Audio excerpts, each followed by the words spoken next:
It is not very often that the nation bestows its highest civilian honor on technocrats and business people. In the last several years, we've just had probably Narayan Murthy, Azim Premji, Dhirubhai Ambani, not too many. And today we have one such person who has been bestowed with the Padma Vibhushan, Mr. A.M. Naik. And why not? Started his life at a village school in Gujarat and has risen to be the MD, the CEO and chairman of Larsen & Toubro. Mr. Naik, many congratulations. But before I pose my first question, some numbers for our viewers. When Mr. Naik took over as the CEO and managing director of L&T, the revenues of the company was 7,666 crores. And at final count last year, it stood at 1,02,200 crores. The market cap of the company when he took over was 4,400 crores, and today it stands at 1.56 lakh crores. Many congratulations, Mr. Naik. I only want to make a comment on what you said. The sales, which was 7,600, was of a combined company, which included 2,700 crore of cement, which does not exist today. Of course, in last 20 years, I have sold many businesses which were non-core, and that must be around 10,000 crore. Okay. So today, yes, as a group, because we have restructured the company over and over again, it is 1,35,000, not 1,02,000. Okay. Okay. And that time it was not 7,600, it was 5,000, minus cement. Right. Because now we are minus cement. Okay. Market cap was not 4,400 crore. Okay. When cement went away, it was 2,000 crore. Okay. And today our market cap of a group is 2,48,000 crore. So we have increased our market cap 120 odd times. Okay. Even more congratulations, Mr. Naik, for this arithmetic. But okay, more seriously, your period also coincided with a good period for India. We did see from 2003 onwards the country come out of a slowdown, and we saw a very good growth in infrastructure, in road building, in power. I remember once in 2007-8 you said the extent of infrastructure that India needs, we need 10 L&Ts. Do you think we are still continuing in that good period? The last 15 years seem to have been very good. This year had been good. Next year, I see it moderate because there are elections. A lot of funds are required to take care of the rural people, the farmers and others, where in order that the votes are secured, they need to be also helped. And why not? But for the impact of that will be on development. And to that extent, I think infrastructure will be affected. So I think for a year and a half, after the election, it is subject to one party coming with a fewer parties. Stable parties. Majority. If they come, if there is a much wider spectrum of parties getting together and secure, therefore government may not be very, very strong, in which case we can lose even more time. Okay. So one and a half year, I don't see great deal of growth coming after the election. Okay. Especially if it is a coalition government. Then the period will be longer. Oh, okay. Okay. Even if it is the same government with a reduced majority, you think the country will lose time? I think as long as they have majority, they will lose time because most of the resources have been used up. Okay. Now. And it will take some time before they have resources for development again. Okay. Well, 2 days back, Larsen & Toubro announced its numbers, and it was an excellent set of numbers, 24% growth in revenues, whereas your annual guidance has been 12 to 15%. You think that is a difficult pace to maintain? Do you think because of election execution can slow down now? I think our order booking is good right now. It's very good. So we don't see from revenue perspective a very negative impact. I think we'll do well next 1 year. But order intake, which will be then impact the following year, is really where we need to be concerned about. You don't see any recovery in private capex? At the moment, I don't see much. Okay, okay. You yourself can think how many private business houses have the muscle power to be able to expand in a big way. Okay. Do you think the debt market and the bank market is also very tight? Is that a very big reason why we are not getting capex? Or is it that demand is not there? What really is keeping back capex? In a country like us, demand is not a problem. Okay. The point is, where is the equity? Promoter need to have equity for a bank to rise up and give them debt. So it's not only banks, NPAs, and therefore more limited availability of liquidity, but it's also availability of promoter equity. Okay. You spoke about infrastructure and you said that there can be a slowdown, during the election months.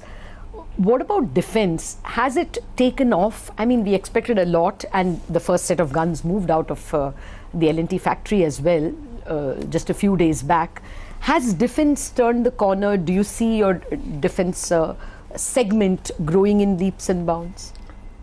Not leaps and bounds. It has grown somewhat, and we expect it to grow steadily but slowly. Okay. At the moment, it's just about 2-3%? Of the L&T? About 3. Okay.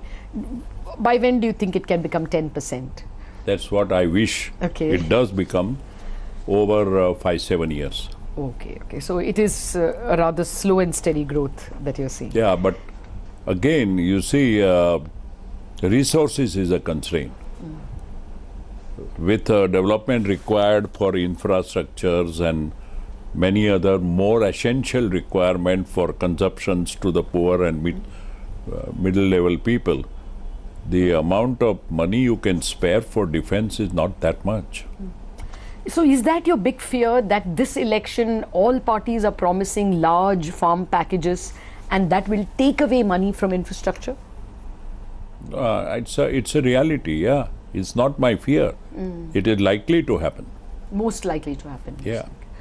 But, coming just for a little bit to your fear about, coalition governments taking even longer to pass orders, we didn't have a very stable government in terms of numbers in 2003. Even the earlier NDA government was not a complete majority. It depended on Shiv Sena, it depended on various other parties for majority.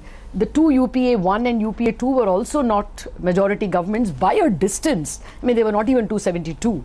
So, would you really worry so much? Coalitions in the past have also managed. Well, I mean, there were like-minded parties who fought on their own and came together in alliance. We have to see really post-election how many parties will come forward to form the government, either side of it. Okay. At the moment, it appears that there is a wide variation or distance between the parties who are not in the fray to form the alliance, but are talking about post-election alliance. Okay. So we have to see how many of them come back. Well, there are some very powerful state chief ministers. That is the new trend in India. We've had some good, powerful chief ministers.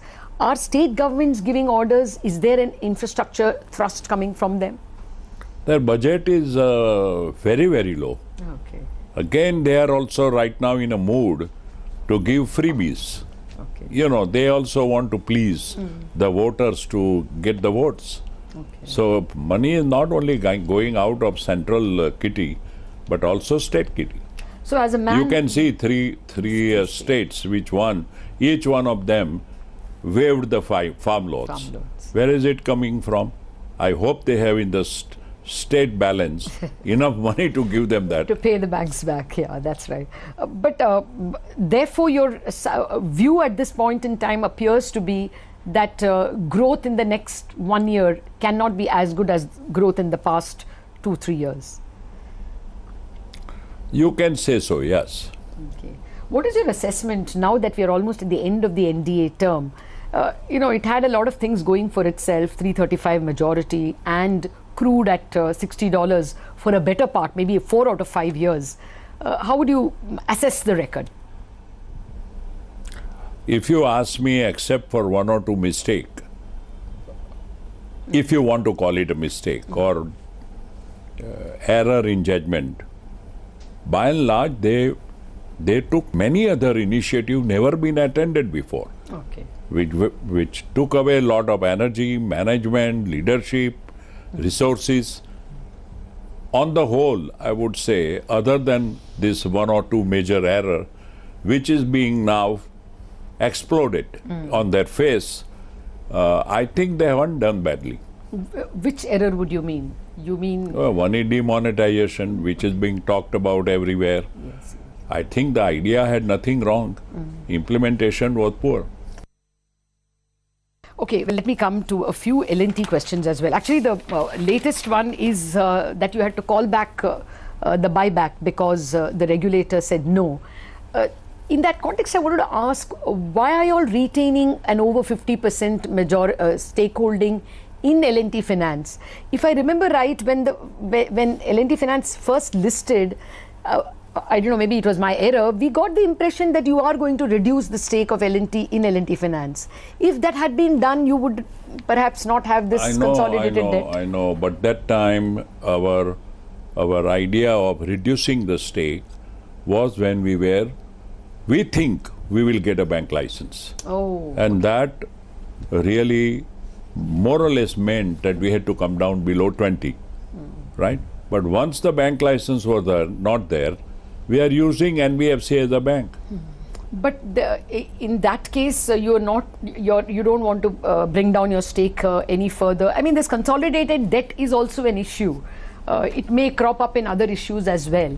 Would you want to rethink the corporate structure and reduce the stake at some point when the next round of At this point, I don't think there is any necessity.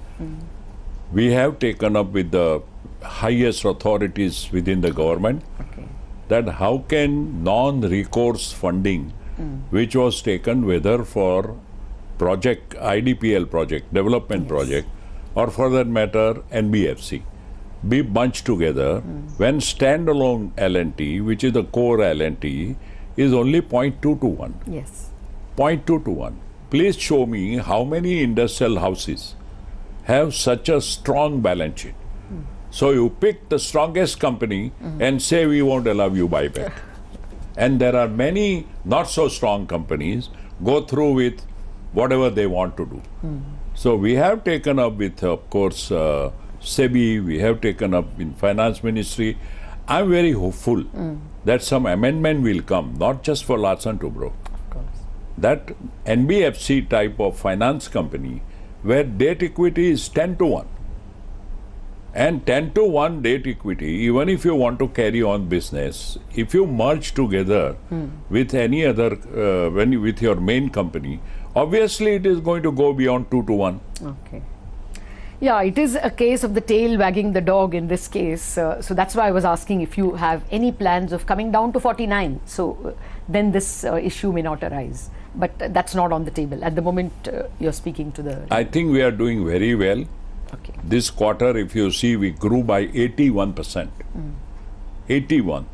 So if you leave aside the fear, which is wrongly so in case of L&T Finance, of 1800 crore exposure to ILFS, which is secured by the government. So we have no fear. But somehow people may say there may be haircut, there may be something or the other. But last 3 quarters, we have grown more than 75% average. Okay.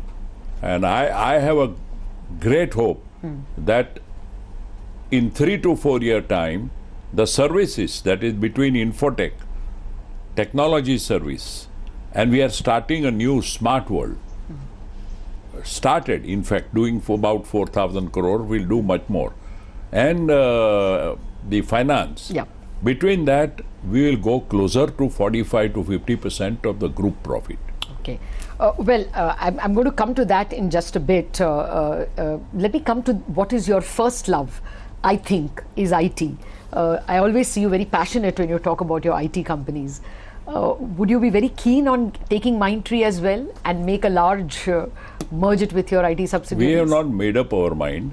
Obviously, any good proposition in the market we would be interested in. Okay. But Mindtree is not the only one. There are a number of other companies available. No, in this case, we know that one of the shareholders wants to sell, and therefore it is, something which may be higher up in your list. You would look at it seriously? As I said, any good proposal we'll look seriously. Okay. And if that is a good proposal, it will be part of a basket of things we are looking at. So should we hear something sooner about this Mindtree or any other IT company? Should we hear about an acquisition in a year? I don't think I can say that now. Okay. But over 2-3 months, we are looking at something or the other to clinch. Okay. Oh, that's good to hear. What is, when you were talking about L&T Finance, it just occurred to me, at that time, I think the stock was below 100, and you said that this is a 150 rupee stock, and it went to 150 in 4 or 5 months. You want to give us a guess on where the stock price is headed now? It is still going to go up. You will see within less than a year, once everybody is mentally settled down that our exposure to ILFS is not like any other export, but secure with the government, I think we will go past 200 in less than a year. Okay. I'm very sure your investors are going to be very happy hearing this, because last time around your prediction came, was true in like 2 or 3 months. Whenever I meet you, my prediction comes true. Oh, very good. Let's meet often. But Mr. Naik, how worried are you about this debt market problem itself? First ILFS, and then we had a bad October. Now we have problems with yet another promoter entity, with the listed Z. I'm not worried so much about our operation. No, not yours. I'm worried about our client and getting new projects in the market to be able to address that and grow ourselves, because we depend on capex by the client. Absolutely. Right? Our own debt equity is 0.2 to 1. Leave aside the NBFC, which is still 6 to 1, and we could go up to 10 to 1. So we are very conservative in whatever we do within the limits. And therefore, our own ability to grow, if there was a market, if there was a business, there are no impediments. So I'm not worried about operational problems of L&T. But certainly I'm worried about more investment coming in private sector. As I mentioned, with the elections, whether government will be able to keep up the capex and build new infrastructure and capital projects is something which is a concerning issue. Okay. Well, the other point of concern, I spoke to a lot of investors during your results and before that. With whom? A lot of investors and brokerages. Now, one of the points mentioned, and the news of your Padma Vibhushan also came around the same time. One of the things that people were talking about is that you have your persona is such that you are very highly regarded in government, both parties in center and in states. L&T is seen as, you represent L&T in a very big way. That mantle, how is it passed on? I mean, you're still very much at the helm to get orders for L&T. No, I think... But, your team is technocratically excellent. But there isn't anyone else who is seen as someone whom the political parties or the governments look out to as leaders. No, I don't think that's true. Okay. I met SNS, who you know, yes, 12 years ago, when we were looking at Delhi airport. And the chairman of that time GMR wanted me to come for the commercial discussion, and SNS was there. That is the first time I met him. Okay. And then I felt, I think this person has a very, very, very high potential. So I have been very actively mentoring him for last 5 years at least. Earlier, casually, but last 5 years in a very systematic manner. And since last 4 years, I started giving him more and more and more responsibility. 2.5 years back, I declared unofficially, or if you ask me, I said, I think let's person is likely to be SNS. And 1 year before, I officially said, inform also the stock exchange. He is a very capable person, I have no doubt, and he has another 16 years. So the L&T is in secure hands. I personally, by the way, don't look into any day-to-day work anymore. But if Mr. Subramaniam was to come to me, only then I'll address if there is any issue. But he does come to me and we review in a week what happened. Okay. No, I don't think the market is in any doubt about the capabilities of SNS or, Shankara Raman or any of your, I mean, they are seen as a good team. The leaders, yes, in their own fields. What is the message for other people who want to emulate in the infrastructure space? See, I came from village, right? And I studied in vernacular language. I was not a person gifted with, let's say, convent education or international schools. So very moderately I have come up in my life, and I started wondering what can I do. But one thing was clear, that I want to work in company like Larsen Toubro, because my grandfather gave away his life for poor people in the village, and he was the principal of primary school. Yes. My father followed suit. He was one of the best teacher in Mumbai school. He left it in 1952, went to the school, went to the village. Then I was saying, what am I going to do? Becoming an engineer. So right from college, I was looking at what are the companies that can give me platform to serve the nation as an engineer. And only one name came to me, which is L&T. Anyway, destiny brought me here. I came to L&T, and devotion, passion, conviction, and commitment are my 4 mantra. And I followed it rigorously day and night. And I think that made all the difference to be able to compete in a highly competitive world with a lot of foreign return, America return, German return, all kinds of professional you meet in life. Absolutely. But the sustaining power is very important. I think these are 4 great takeaways for us and for everyone who is watching. Devotion, passion, conviction, and commitment. What more can you expect? What less can you expect from a person who has been bestowed the highest civilian order? Thank you very much, Mr. Naik, and many congratulations. Thank you very once much. Again.